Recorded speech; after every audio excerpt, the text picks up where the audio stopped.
کوئی ایسا نظام نہیں ہے کہ اسلام آباد کے آدھے رقبے کو ایوان صدر میں تبدیل کر دیں اور اس کو پھر ایوان صدر کے طور پر استعمال کریں۔ حضرت عمر فاروق رضی اللہ عنہ کی مثالیں کفار بھی دیتے ہیں کہ انہوں نے کس طرح کر کے حکمرانی کی۔ عمر فاروق رضی اللہ عنہ کے سوانے پر اگر نظر ڈالی جائے تو آنکھیں کھلی کی کھلی رہ جاتی ہیں، حالانکہ ان کا دور فتوحات کا دور تھا، اسلام کی علمبرداری کا دور تھا، کفر پر روک تھام کا دور تھا، کفار ڈرتے تھے، اور پھر ان کے دور میں سونے چاندی کی گنگا بہ رہی تھی، بے شمار سونے اور چاندی کے انبار، مال غنیمت کے انبار آ رہی تھی۔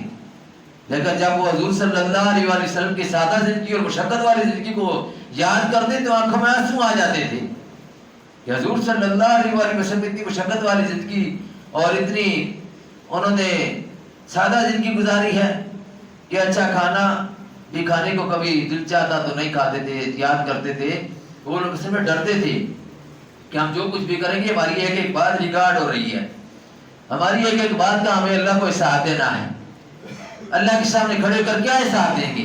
یہ خوف اور یہ ڈر جس آدمی کے اندر آ جائے وہ بندہ مومن ہے، اور وہ آدمی کبھی بھی امانت میں خیانت نہیں کر سکتا ہے، وہ قومی خزانے کو کبھی اپنے باپ کی جاگیر نہیں سمجھے گا، وہ کبھی قومی خزانے پر سانپ بن کر نہیں بیٹھ جائے گا۔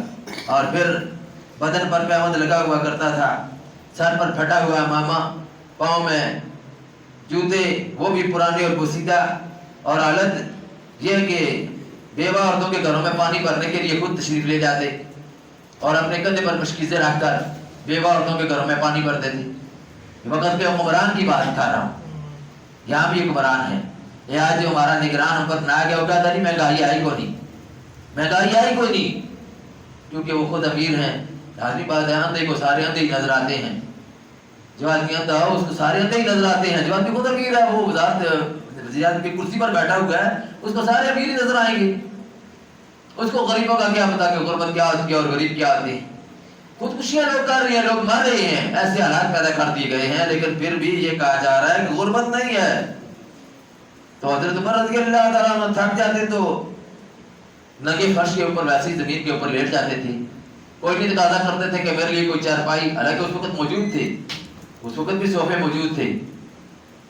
اس وقت حضرت عمر رضی اللہ تعالیٰ نے آپ صلی اللہ علیہ وسلم کو جب دیکھا کہ دفعہ کہ آپ صلی اللہ علیہ وسلم چٹائی پر ننگی چٹائی پر لیٹے ہوئے ہیں، قمیض اتاری ہوئی ہے حضور صلی اللہ علیہ وسلم نے، حضرت عمر رضی اللہ تعالیٰ آئے آپ صلی اللہ علیہ وسلم بیٹھ گئے۔ عمر رضی اللہ تعالیٰ جب دیکھا کہ ان کی کمر پر نشان ہے چٹائی کے، دیکھ کر رونا شروع کر دیا، کہا یا رسول اللہ صلی اللہ علیہ وسلم آپ سارے جانوں کے سردار ہیں اور آپ کی کمر کے اوپر نشان پڑے ہوئے ہیں، اور وہ ایران اور کیسر اور کسرا ہے جو ایران اور روم کے بادشاہ ہیں، وہ گدیلوں پر سو رہے ہیں، نرم گدیلوں پر۔ آپ صلی اللہ علیہ وسلم کہ عمر کیا تم اس بات پر خوش نہیں ہو کہ دنیا ان کے لیے اور آخرت ہمارے لیے ہو؟ تو اس لیے اللہ کے نبی صلی اللہ علیہ وسلم نے بھی ایک نمونہ پیش کیا، ایگزامپل پیش کیا، مسلمان حکمرانوں کے لیے یہ نمونہ ہے جو اللہ کے نبی صلی اللہ علیہ وسلم کا نمونہ ہے، کیونکہ اللہ نے قرآن میں ایک بار فرما دیا لقد کان لکم فی رسول اللہ اسوۃ حسنہ، تمہارے لیے رسول اللہ کی زندگی میں بہترین نمونہ ہے۔ کامیابی چاہتے ہو تو آج سے 14 سال پیچھے جانا پڑے گا، کامیابی چاہتے ہو کر تو 14 سال پیچھے جانا پڑے گا۔ یہ نہ کہو کہ جی وہ بیک ورڈ لوگ تھے، وہ ان پڑھ لوگ تھے، وہ دیہاتی لوگ تھے، وہ کامیاب لوگ تھے اور انہوں نے لوگوں کو بتا دیا کہ کامیابی کیا ہوتی ہے، دنیا پر حکمرانی کر کے حکمرانوں کو، اس وقت کے حکمرانوں کو بھی بتا دیا اور آتی دنیا تک کے حکمرانوں کو بھی یہ سبق دے دیا کہ حکمرانی اس طرح کرتے ہیں، غلام بن کر حکمرانی نہیں کرتے، کسی کے آگے جھک کر حکمرانی نہیں کرتے، کسی کے آگے کاسائی گدائی لے کر کشکول لے کر نہیں پھرا کرتے، بلکہ خودداری کی زندگی گزارتے ہیں، اور خودداری اور حمیت کی زندگی اور غیرت مندانہ زندگی اور جرأت مندانہ زندگی اور مومنانہ زندگی گزارتے ہیں۔ انہوں نے یہ سبق دیا ہے امت کو، تو امت کو اس سبق پر عمل کرنے کی کوشش کرنی چاہیے۔ اسی طرح ایک دفعہ جب بیمار پڑ گئے حضرت عمر رضی اللہ عنہ تو حکیم نے کیا مشورہ دیا، حکیم نے علاج کے لیے شہد تجویز کیا کہ شہد استعمال کریں۔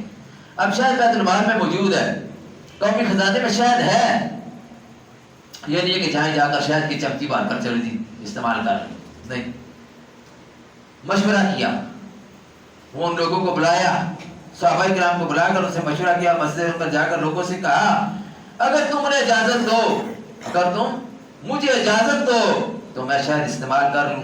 مجھے حکیم نے علاج کے لیے کہا ہے، علاج کے لیے بھی بندوں سے مشورہ کر کے اس شہد کو استعمال کر لیں۔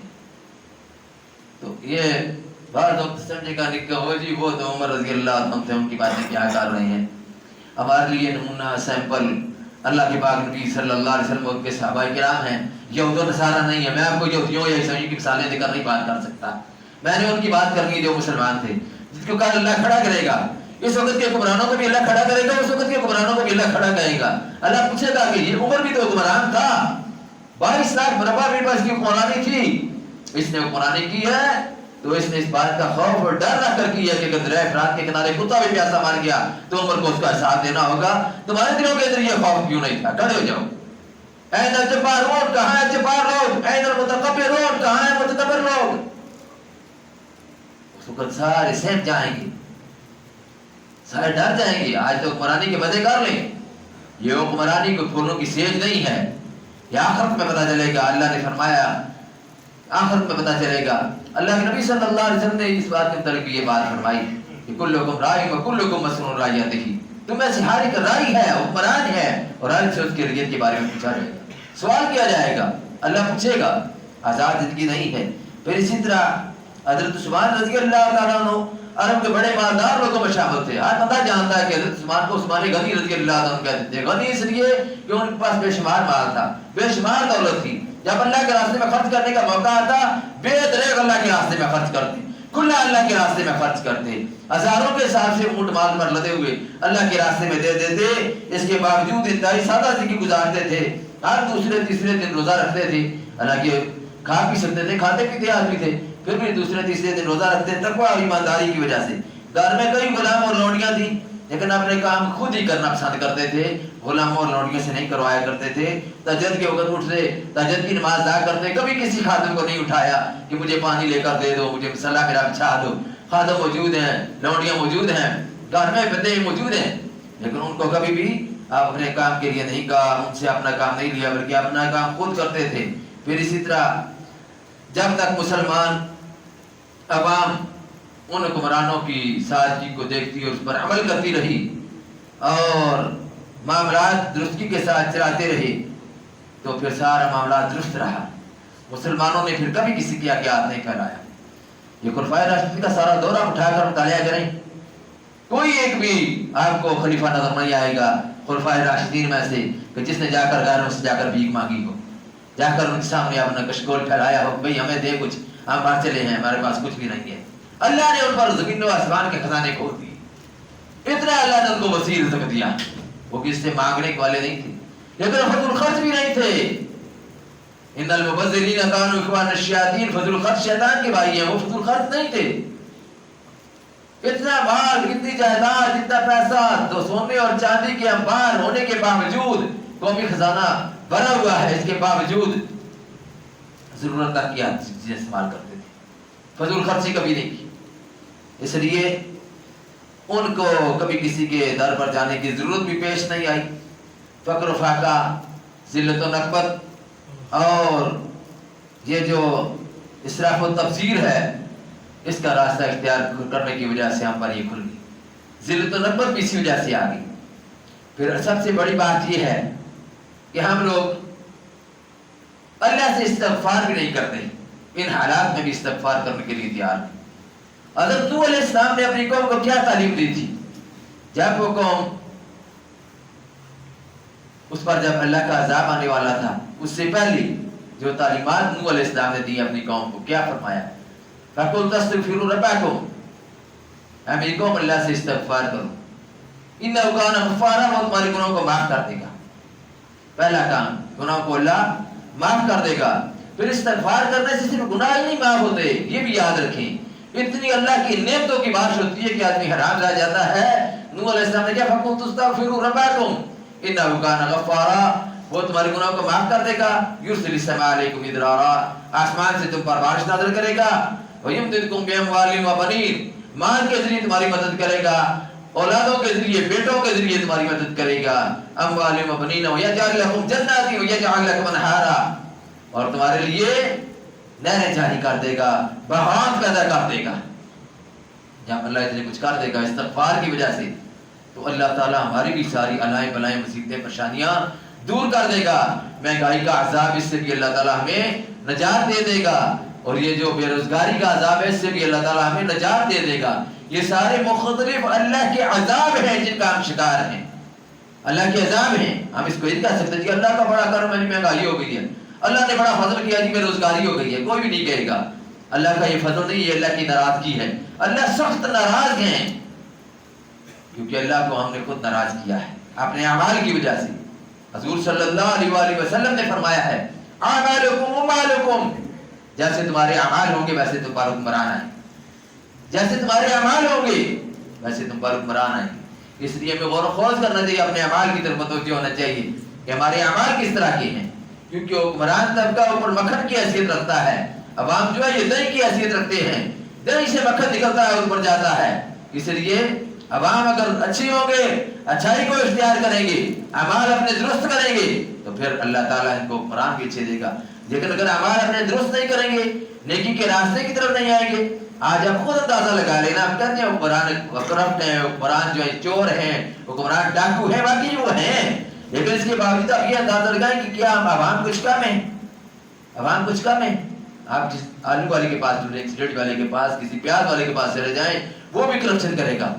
نام توڑ میں کمی کرنے کی کوشش کریں گے، غلط مال دینے کی کوشش کریں گے، ملاوٹ والا مال دینے کی کوشش کریں گے، دو نمبری مال دینے کی کوشش کریں گے. ہر آدمی دو نمبری کے چکر میں اگر ہو، ہر آدمی جس کا جہاں پر ہاتھ پڑتا ہو اس کو کوشش کرتا ہو کہ میں کسی نہ کسی طرح اپنا حصہ نکالوں، یا کسی نہ کسی طرح میں اپنا جو مال ہے ادھر سے کسی طرح نکالوں، تو پھر کیا ہوگا؟ ساری کرپشن ہی ہے، یہ سارا گناہ ہی ہے، یہ سارا ظلم ہے، یہ ساری زیادتی ہے. اللہ کے نبی صلی اللہ علیہ وآلہ وسلم نے ان چیزوں سے سختی کے ساتھ منع فرمایا ہے. بلکہ فرمایا من غش فلیس منا، جو ملاوٹ کرے وہ ہم میں سے نہیں ہے. حضور صلی اللہ علیہ وسلم سے مسجد میں نماز ہی پڑھایا کرتے تھے. آپ صلی اللہ علیہ وسلم وقت کے حکمران بھی تھے. حضور صلی اللہ علیہ وسلم نے ایک صحابہ کو بھیجا کہ جاؤ جا کر مارکیٹوں کے ریٹ چیک کر کے آؤ. صحابہ مارکیٹوں کے ریٹ چیک کرنے کے لیے چلے گئے. اتنے میں آپ صلی اللہ علیہ وسلم خود جھٹ کر چلیں گے. دیکھا کہ ایک تاجر ہے، اس نے گلے کا ڈھیر لگایا ہوا ہے اور بیٹھا ہوا ہے، گلا فروخت کر رہا ہے. آپ صلی اللہ علیہ وسلم نے اس کے گلے میں ایسے ہاتھ ڈالا، ہاتھ ایسے ڈالا تو ہاتھ حضور صلی اللہ علیہ وسلم کا ہاتھ گیلا ہو گیا. آپ صلی اللہ علیہ وسلم پوچھا کہ بھائی یہ کیا بات ہے، یہ گلا نیچے سے گیلا کیوں ہے؟ اس نے کہا جی بارش ہو گئی تھی اس لیے گیلا ہو گیا. آپ صلی اللہ علیہ وسلم کہ اگر گیلا بارش کی وجہ سے ہو تو اوپر سے ہونا تھا یا نیچے سے ہونا تھا؟ حضور صلی اللہ علیہ وسلم کہ من غش فلیس منا، جو دھوکہ کرے ملاوٹ کرے وہ ہم میں سے نہیں ہے. حضور صلی اللہ علیہ وسلم نے سختی کی، اس پر چھوڑ نہیں دیا، چلے نہیں گئے کہ چلو جی وہ اپنا کاروبار کر رہے ہیں ہمیں اس سے کیا. حضور صلی اللہ علیہ وسلم کی زندگی کا ایک ایک قدم، ایک ایک لمحہ ہمارے لیے نمونہ ہے. یہی اسلام نے ہمیں تعلیم دی ہے. حضور صلی اللہ علیہ وسلم کے بعد ان کے صحابہ خلفائے راشدین ہیں. خلفائے راشدین نے قرآن کر کے میں سبق میں دیا، بتایا ہے کہ اہل ایمان کے حکمران کس طرح کے ہوتے ہیں. آج کل آپ دیکھیں اگر ان کا ہم جائزہ لیں، دیکھیں ہم کہ آج ہم پر کس طرح کے لوگ مسلط ہیں. ان خار بھیڑیے کی طرح یہ لوگ عوام کی ہڈیاں چبانے والے اور لوگوں کو ریلیف دینے کے بجائے ان پر مہنگائی مسلط کرنے والے. لیکن یہ اللہ کا عذاب ہے. اللہ کے نبی صلی اللہ علیہ وسلم نے ایک جگہ فرمایا ہے کہ جب اللہ تعالیٰ کسی قوم پر کوئی عذاب مسلط کرنا چاہتا ہے تو اس پر بادیانت اور خیانتکار کی عادت مسلط کر دیتا ہے. بادیانت اور خیانتکار کی عادت کیا آنا، یہ بھی اللہ کا عذاب ہے. اللہ سے دعا نبی کریم صلی اللہ علیہ وسلم نے خود بھی مانگی ہے اور دعا مانگنے کا فرمایا ہے اللہم لا تسلط علینا من لا یرحمنا، اے اللہ ہمارے لوگوں کو مسلط نہ کر جو ہم پر رحم نہ کریں، ان لوگوں کو ہم پر مسلط نہ کر جو ہم پر رحم نہ کریں. یہ دعا کرنی چاہیے اور کوشش بھی کرنی چاہیے کہ اللہ تعالیٰ ایسے حالات پیدا کر دے کہ غریبوں کے لیے بھی زندہ آسان ہو جائے اور ملک جو ہے وہ ترقی بھی کرے. حکمرانوں کو اللہ تعالیٰ خدا خوف بنائے، اللہ تعالیٰ ان کے اندر ڈر پیدا فرمائے اس چیز کا کہ آخرت کی جوابدہی کا احساس ان کے اندر پیدا ہو جائے اور یہ عوام کے ساتھ وہ رویہ اختیار کریں جس طرح کا رویہ ہمارے سامنے خلفائے راشدین کی زندگیوں سے ہمیں ملتا ہے. اللہ سے دعا اللہ میں عمل کی توفیق نصیب فرمائے. وآخر دعوانا الحمدللہ رب العالمین.